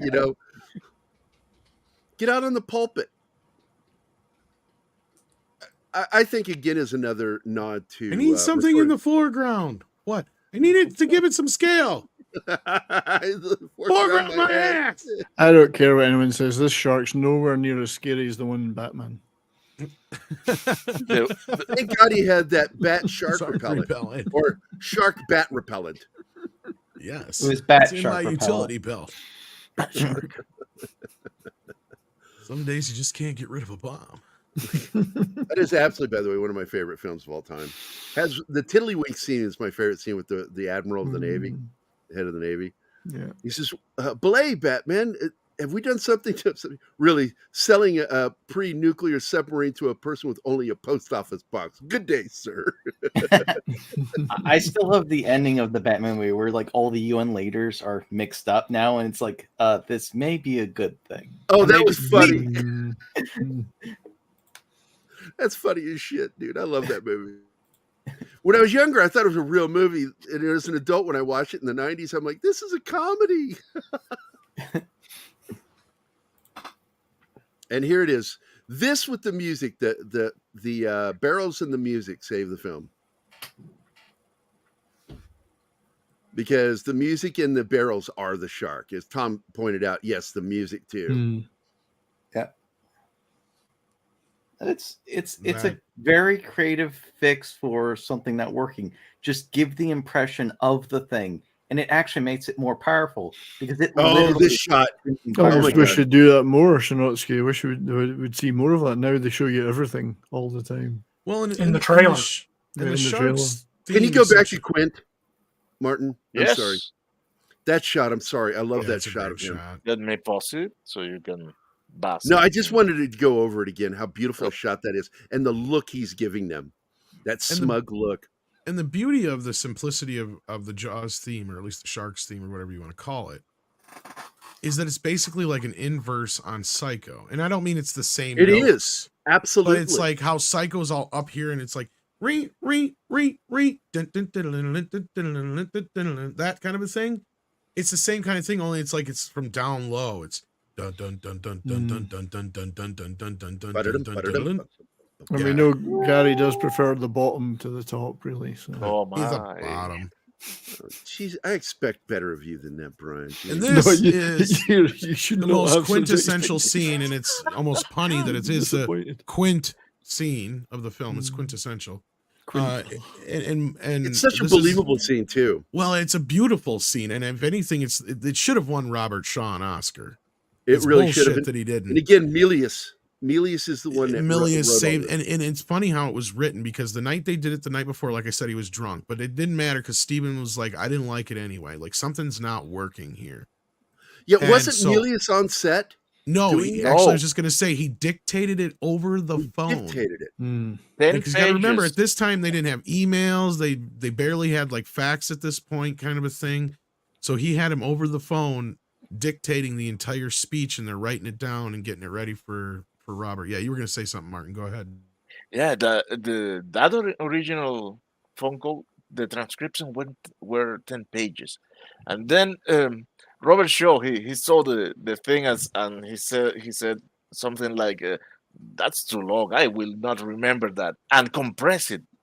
Yeah, he did the same thing Rutger Hauer did with his speech at the end of Blade Runner, and kind of went in and took the best from it, ad-libbed a little, and it just ended up being perfect. And it's between Shaw and Milius that saved this scene. I bet you Milius wishes he could have played the shark. I am trying to. Well, this is the scene. Also, after this is where Dreyfuss said that he changed too. Well, Milius played with the shark. I think he got stuck in the mouth of the hero shark. That's the other story, is that it was Milius and Spielberg who broke it. Broke it. By the way, Milius, I've made connection with his daughter, and I'm hoping to get her on the show. but I want to work towards getting an introduction to her dad because I want to talk to him. I don't know if he's able to talk though. That's the problem since his stroke. But I adore John Milius as a writer, one of the greatest writer directors. Well, if we ever did that, we'd have to do like Conan or something like that. We definitely would have to get Andre. Oh my God. Oh, Andre too. Yeah. And I want to do the 82 and 84 films because that's where you, Andre, and I are as far as our favorite films of all time are really in those years. Ghostbusters, Back to the Future was 84 or 85? 85. Well, Back to the Future was 85, but yeah. Okay. 1985 is the year they're supposed to be leaving from the present. That's how you always remember. 82 had Conan. God, there were so many movies in 80. Blade Runner, The Thing, so many movies. Star Trek 2, The Wrath of Khan. Everybody wants me to talk about E.T., and I fucking hate that movie. I just fucking loathe it. And people go, why do you hate it so much? I'm like, because it hurt Blade Runner and The Thing. Which were better films. I like the interpretation of E.T. where E.T. isn't actually real. It's just him getting really sick. Oh, yeah. Poison. Oh, yeah. Tiger, 13 foot. Look at it this way. Spielberg screwed the pooch with E.T. because if it wasn't for him changing the movie, and that's the funny thing, is he only did it once, and he changed it back right away, and nobody knows that because the damage was already done, that in the interim years since, like, people have gravitated towards those other films, and E.T. has now gone down the list as far as films that people consider, relevant. So if that's any consolation for you. No, it is to me. Because I don't think it was really that good a film to begin with. I think it worked better as the horror film that he originally was going to make. And I just didn't like it. You were just too old at that point for E.T., man. And I was 18, man. Come on. You were too old. It's cool. It is. It's cool. I went to see it with my then girlfriend and my dad. And my dad walked out and he looked at me and I said, so was that film about Jesus? Space Jesus. Or was that my imagination? He goes, yeah, there was a lot of Jesus stuff in here. and they cut Harrison Ford out of E.T. for some reason. Yep. He was the principal. He was the school principal. That's where he met his then to become wife at the time. The writer of E.T. I forget her name. Melissa Matheson. Yeah, Matheson. No relation to Richard Matheson, except maybe distantly. What about Tim? Tim Matheson. You mean Otter? Nobody ever thinks about Tim. I do, because I love Johnny Quest, and I always talk about him, that he was in... I like Tim Matheson. There's not enough movies starring Tim Matheson. I said it. What was my favorite roles where he was the bad guy was in... the Chevy Chase movie. Fletch. Yeah, he was good. He's good in everything. Bad guy in that. Even in the bad movies, he was good in. But anyway, we should be talking about this scene here because it's we're just avoiding it. I think we're avoiding it because of how real it is. Let's be real. Like, this is the most intense scene, and you get why this guy feels this way about sharks, right? Like, he's got a prejudice for a reason. Like, he has faced 1,000 of these bastards head on and watched them eat all his friends and And when he talks about because it is true that the scariest moment was when they're being rescued because you couldn't get out of the water fast enough. Well, and also because you were vulnerable at that point, you're like dangling there, like basically like a worm on a hook. Scary shit, man. And they did the movie, the U.S. Indianapolis movie with Nicolas Cage. Have you guys seen that one at all? I have not. I have it. I've never watched it, though. It's on my hard drive. I just didn't know if it's going to be any good, and I don't want to watch war films. It's all right. It's kind of like the other movie we talked about earlier. It was, I think it was made straight for, if I remember right, I think it was made straight for streaming, but it might have been, if it was in theaters, it was barely in theaters. It's very low budget, but it wasn't too bad. Oh, Joe doesn't like it either. And you're welcome, sir. I'm not that keen. E.T.'s a bit childish.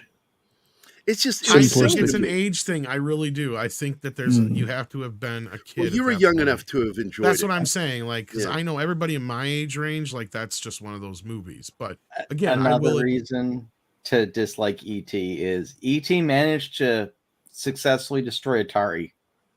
Well, it destroyed Blade Runner and the Thing too at the box office. They failed. That's one thing I will stick up for E.T. on. Atari was already headed down the path of no return by the time E.T. came along. E.T. was just the final nail in the coffin. You know, the bigger problem wasn't the E.T. It was the fact that they produced like 3 times as many Pac-Man cartridges as systems they had sold. Pac-Man is the one nobody ever fucking talks about, but that's one of the bastards that they couldn't give Pac-Man away after a while because it was so bad. That was one of the worst ports ever. If anybody remembers them, they were a kid at that Blade point. Runner That was also is because they refer to it as the Blade Runner curse. Atari, Pan Am, and there are other companies that went under after Blade it's true. Runner. Fuji's in there, isn't it? And yeah, I think the only one that's still around that was in the image is Coke. But how big is Coke anymore compared to what they used to be? Yep, it's just I think Pepsi and Mountain Dew have really taken a big chunk out of their market share. Definitely. But E.T. 6 says E.T. is a perfect movie. She's in that same age group. You're all don't say that. Tom loved it. Oh God, we have the 6 curse now. I like E.T. There you have it. Hey, our good friend Matt Vader's in E.T. That's my Matt Vader's in the chat. Jaws, great movie. That's where I left from. Yeah, I had to get over. And F you, Gary. F you too, Matt. I love you, because buddy. you stole me. I don't know what they talked about after I left. Shaw hated E.T. because he was dead already and couldn't be in it. I steal a lot from the Salty Nerds. My girlfriend, Danny, fucking you. Well, another funny story about this movie is how Richard Dreyfuss got involved. We haven't really talked. I mean, we've talked a little bit about his because his big thing at this point was George Lucas's film American Graffiti, and he had just done Duty Kravitz. Daddy Kravitz, Daddy Kravitz. Yeah, he had said that he turned Steven down because Steven said, "Hey, you want to be, Hooper?" And he read the script and he's like, "This is a great fucking script. This is gonna be a great fucking movie, but it's gonna be a bitch to shoot, and I don't want to do it." So he said, "Thanks, but no thanks, Steven." And Steven's like, "What do you mean?" He's like, "Are you insane? This movie's gonna take 100 years to shoot." Right. And he's like, "Okay, fine. All right." And he moved on. And here's the scene with the rope. Yep. And then just after that happened, Richard went to see the premiere of Duty Kravitz, the apprenticeship of Duty Kravitz. And he said that he thought his performance was the worst performance he's ever done in his life. So he freaked the fuck out because he thought the movie was going to flop. And he called Steven in a panic and said, Steven, have you casted Hooper yet? I'll do it. It's funny because when this movie was finished, he thought it was going to be a disaster, and he was talking. I was like, "Listen, Steven Spielberg is a great person. The studio screwed everything up. You can see stuff with him on talk shows, like we're on the Times Square, and it's like he's deathly afraid this one's going to bomb too." If it had bombed, that would have been a problem. It would have been. Well, he already was kind of hedging his bets there too, because he was already pushing Steven to let him be in Close Encounters. And Steven just was to point out, by the way, Close Encounters during the making of this. Yeah, Daddy Kravitz really was not a financial success because with its marketing, it didn't even make its money back. It only got $1.7 million. It was about $1 million budget. And so, yeah, he was smart making that phone call to Spielberg. But by the way, if you guys missed it, that was one of the other exciting moments in the film where he goes to call the Coast Guard. And Quentin goes in with that axe handle and just smashes the radio. What on our own, lad? You're certifiably insane, you know that? And yeah, disaster looms when that happens. This is where it becomes dark. The film really gets dark and scary. And well, this is Quint losing it, right? Like he's not going to let that shark beat him. There's the rope scene. That's the whole thing. Is like Quint is not going to allow that shark to beat him. Calling the Coast Guard would be admitting defeat. It's not about the money. It's about the principle. It's the pride. It's the pride. He's Yeah, very that will proud. be his Pride before the downfall. fall, exactly. Yes. Yeah. Quint's starting to really Taxi driver realize, man's gonna have a heart attack when that's what I brought him. you know, he's No, going to Shaw hit a looks point drunk where he there. realizes that Oh, he's he totally has blasted. he's out of his depths.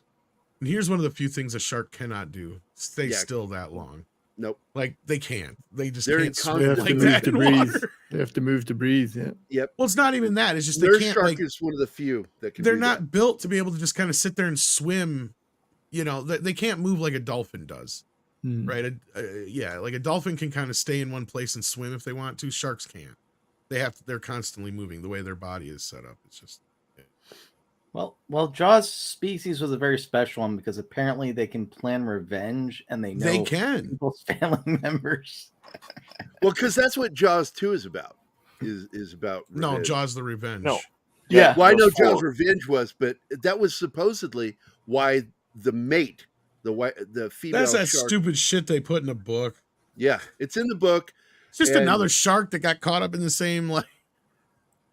Oh, and we have that knife. Look, a scientist would just goodness. basically go, look, there's probably a food source that follows that line that they just lead themselves and get stuck in that area.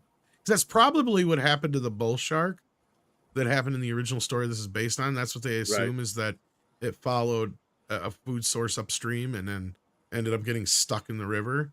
But luckily for Come bull on, sharks, they guys. can breathe both salt and Sharks are way fresh. more organized than you think. I mean, they turn up for Shark Week at the same time every year. They've got it in their diary.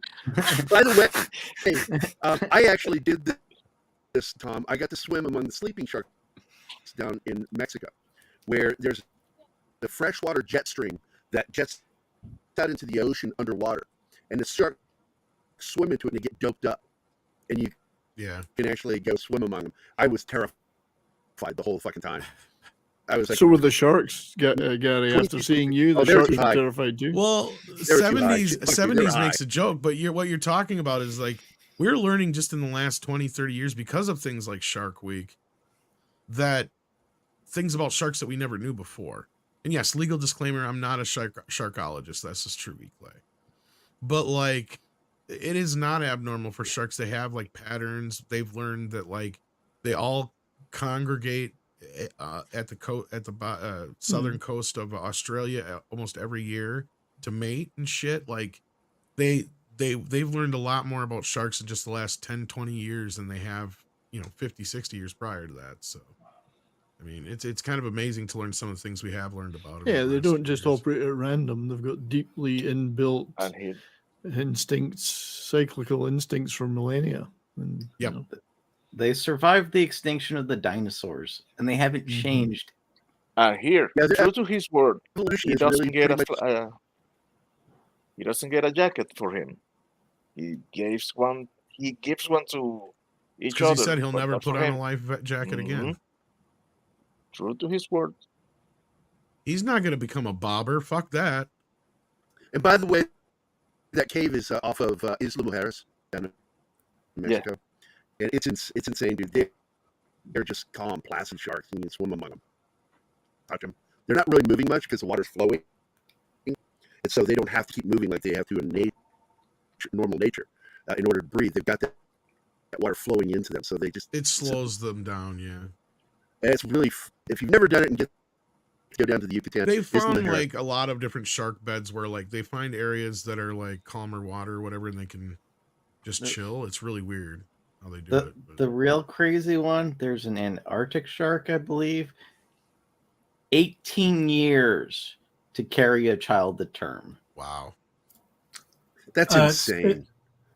It's the Greenland shark, I think you're thinking of. That's the one that's effectively immortal. Well, they several don't know how hundred long years. some of these They can even live. mentioned it in the film. They don't mentioned even know it how in the long they film. can live dude. and shit. Yeah. They don't. We know that lobsters do not die naturally. Lobsters. They are eaten, and they have lobsters that are hundreds, possibly even up to 1,000 years old. And it's like they may be immortal.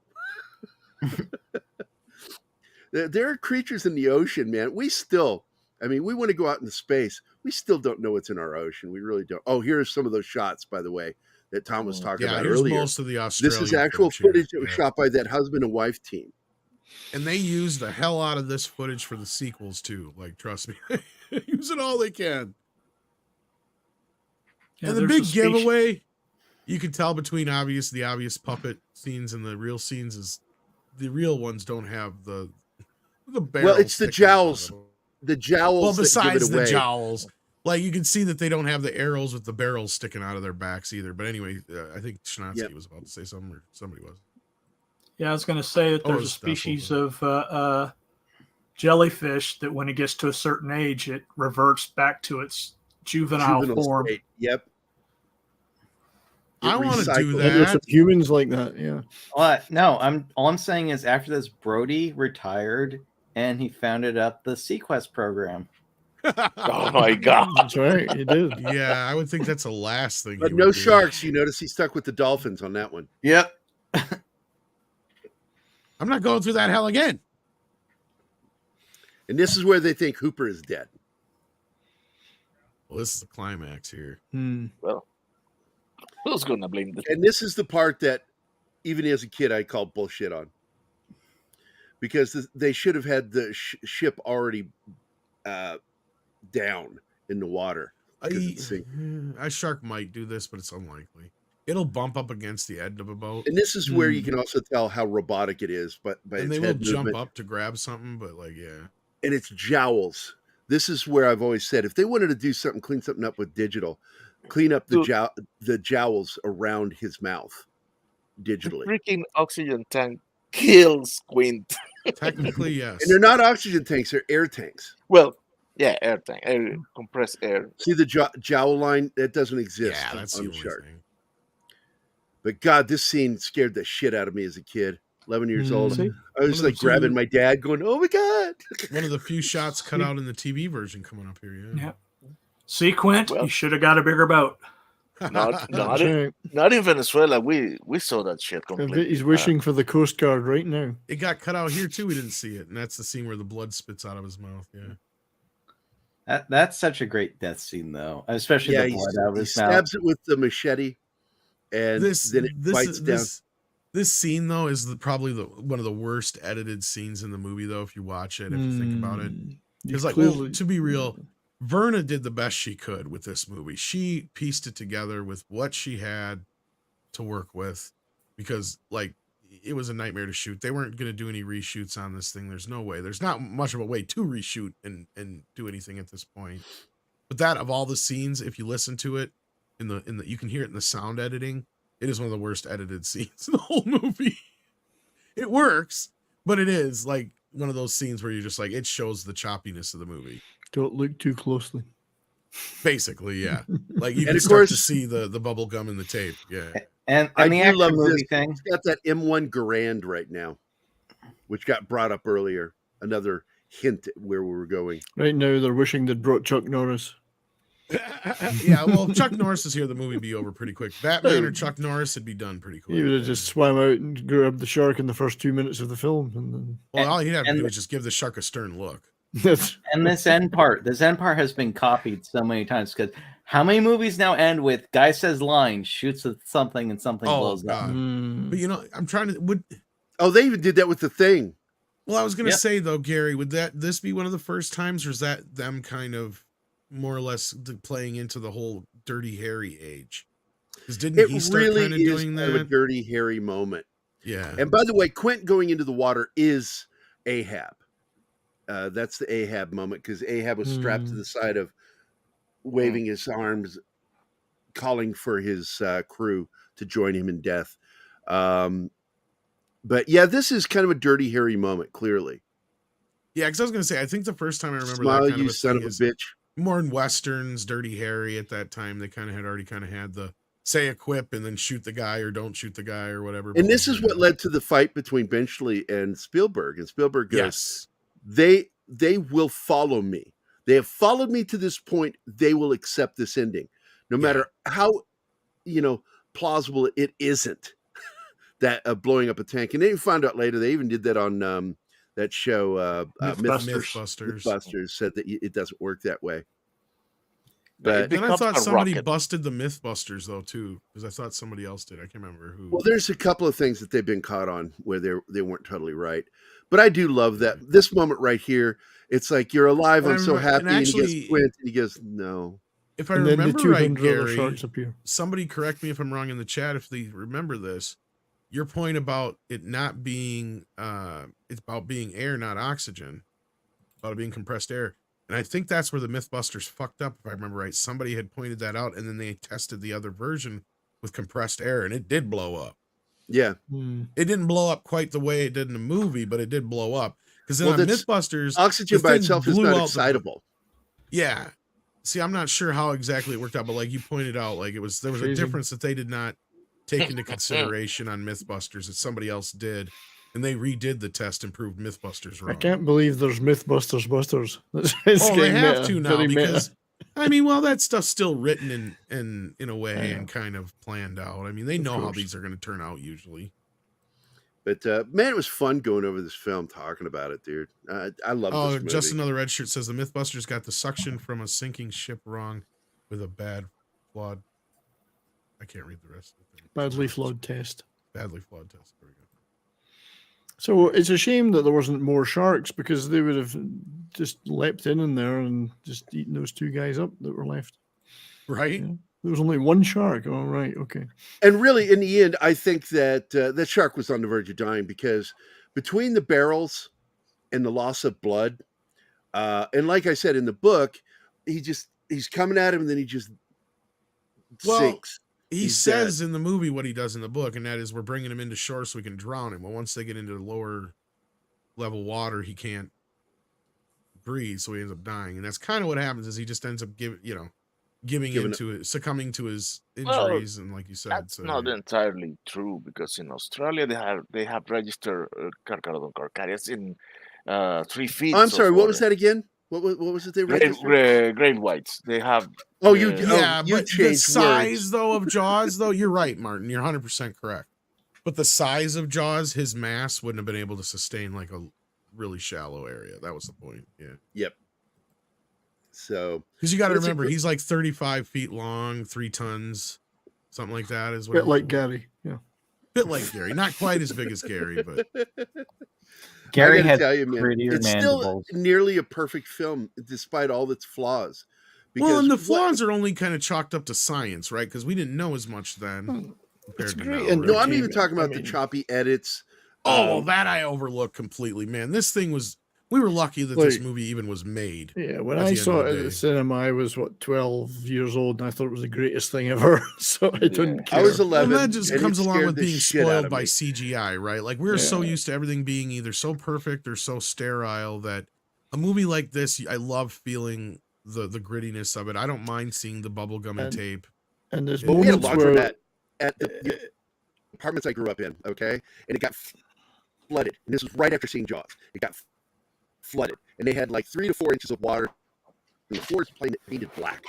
So you can't see into it. My dad's like, it's okay, we'll go over here, we'll clear the drain. I'm like, I'm not going in there. And he looked back at me and I'm like, seriously, for me, Jaws, I'm not going in there. He goes, it's 4 inches of water. They get you at the shore, though, Dad. They get you at the shore.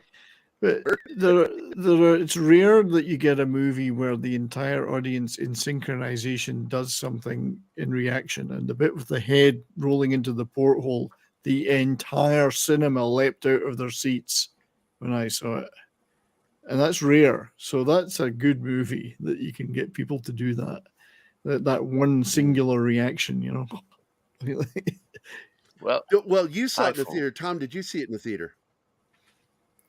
First time. I was too young in the first run, but I did see it this last year in 3D, actually. And it was actually a pretty decent conversion. It was Yeah. it was neat. I envy really? all of you that could do that. I didn't exist when this movie came out, so there was Yeah, that's my thing. I wasn't born until 5 years after it came out. So yeah. But You it don't know what was, you were missing. funnily enough, it was the first movie that I ever spent my own money on to rent it on video. Wow. It's like when I was Jaws 6 years was old. 75. Yeah. Yes. I was Yep. 12 when Yeah, I saw I was it. But it was 5. the first summer blockbuster. and it Couldn't wait changed to see everything. it.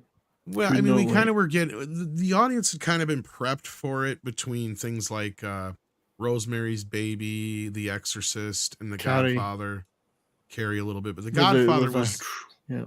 Godfather was the first time they ever released a movie like coast to coast, and I think Jaws was the second or third, or maybe at the most fourth film to follow that model. Because at that time, it wasn't a normal thing yet for movies to be released all over the U.S. at the same time, or the world for that fucking matter. But I mean, like, yeah, we're used to it now. But Tom, I can remember the massive pre-publicity for the movie. Not so much official studio publicity, but just the hype amongst people waiting for Jaws to come into the cinemas in the UK. I don't know where that hype came from, but it came from somewhere because everybody was talking about it. So if it was the studio that created that buzz, well, fair play to them, you know. But and I compare it to Godfather for a couple reasons, because there's a lot of similarities between the two. It was the studio taking a big chance on a movie that was going to cost them a lot more money and time than they thought it was going to originally, because both films kind of started as, they're just going to be these little B movies, right? The Godfather was supposed to be this, B-level gangster movie. Jaws was meant to be this B-level monster movie. And through both of those being the times that the studios bought the rights to them, they weren't both released yet. Godfather wasn't released yet, and Jaws wasn't. But it just so happened that by the time the movies were getting ready to come out, in both cases, they were the #1 books in the nation. And that's a rarity. Like, you don't have that shit anymore. And that was a time you got to remember, because, like, we are so separated in what we do and so spread out in our pop culture. Like, it's hard to imagine a time where everybody was reading The Godfather.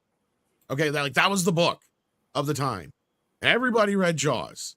It was just there. Everybody read Exorcist. They were, they were big, huge books. They were pop culture phenomenons.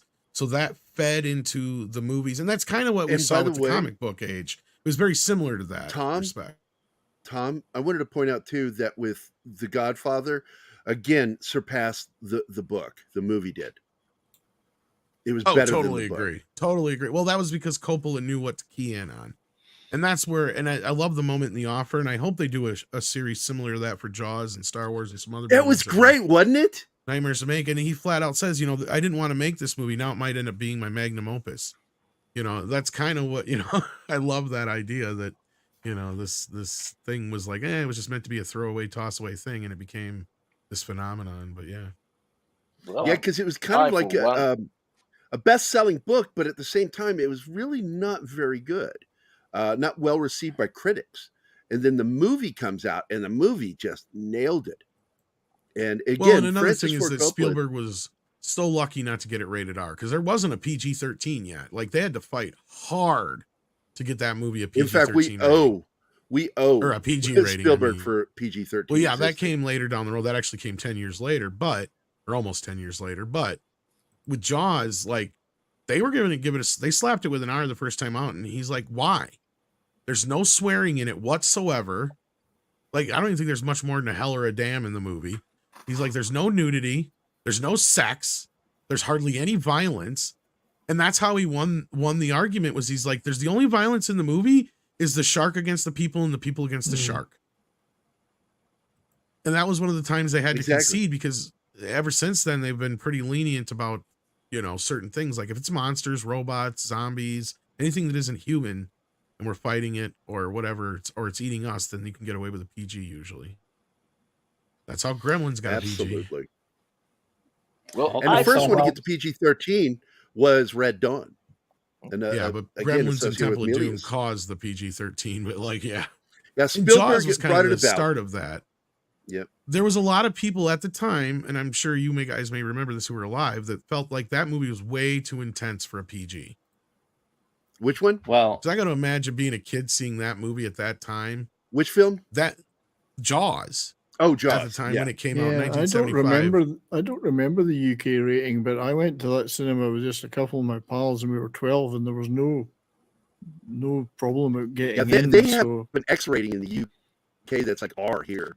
Yeah, they didn't. Jaws was just 12. Maybe it was a 12. I don't know what. No, they had U for Universal, A for adult. Well, this was an A, but you could get in at 12 to an A. So, well, if you've ever seen This Film Is Not Yet Rated, like Matt Stone, Trey Parker Flat say film. that they're in the pockets of the studios. So, like, for instance, Steven Spielberg could make a call to Jack Valenti, but because he's backed by studios.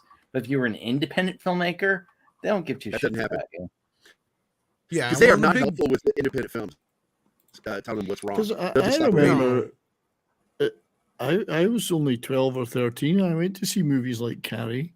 I don't remember anyone ever stopping me going in the cinema. Well, even a movie like Poltergeist, right, which you could probably argue is even more intense than Jaws. Yeah, that's only rated PG. Yeah, Raiders of the Lost Ark might even have some more intense moments than Jaws, but that's still rated PG. But that was just the point. Was Spielberg was pushing that envelope, right? And he knew what kids can handle to a point, but he also knew that kids like to be scared. Like, we like to be scared, but we also like it kind of semi-safe when we were younger. Yeah. So he knew exactly how to play to that audience. I can't answer Monkey Jeebus's question, as I have not seen Guardians 3, and I will not be seeing it until I can see it in a way that I don't pay Disney any money. I want to see it, but I'm not going to pay Disney any money to see it, so I may have a long wait. And this has changed over the years, Das. Oh shit! I got to do our outro. I'm sorry. Yeah, we got to get to that here soon, but yeah, Shanatsky's right. Check out This Film Is Not Yet Rated. It's a little out of date now, but it still holds true. Absolutely. So yeah, I suggest checking that out if you haven't. Thanks, Tom, for doing the show. I can hear you guys, but sometimes we talk over each other, and I hate that. Penny, Andy Morrow, Pat S, Slasher Fred, Oh, I don't need to know the name of the shark. Shanatsky. Jesus Christ. We all know it's Bruce. Anima Confusa, Lord Thoth, E. Clay Thomason, Logical Spock, Willie the Monkey King's Music. God, with these long names. Cavatino Calverman Che, the Peter Vinkman fan site, Zax, a.k.a. Kyle, Dragon Ruse, Veritex, Joe's Atmosphere, Six was here. Let's see, Monkey Jeebus, Whiskey Jack, Joshua Knepke. Oh my God. God, there's a lot of comments here. Matt Vader, Justin of the Red Shirt, Small Time Republic, Keely Chow, and of course our Dork Night. Don't forget, Dork Night is on tomorrow at 1 o'clock Central Time. New wrestling show. Did you bring it on, Martin, like I asked you? No, you did not. Okay. What? For tomorrow, I gave you the link to show, so never mind. It's too late. We got to end the show. Thanks a lot, guys. Bill, take us out of here. No See you next time. Bye. Those sons of bitches. Ma, I'm doing a show.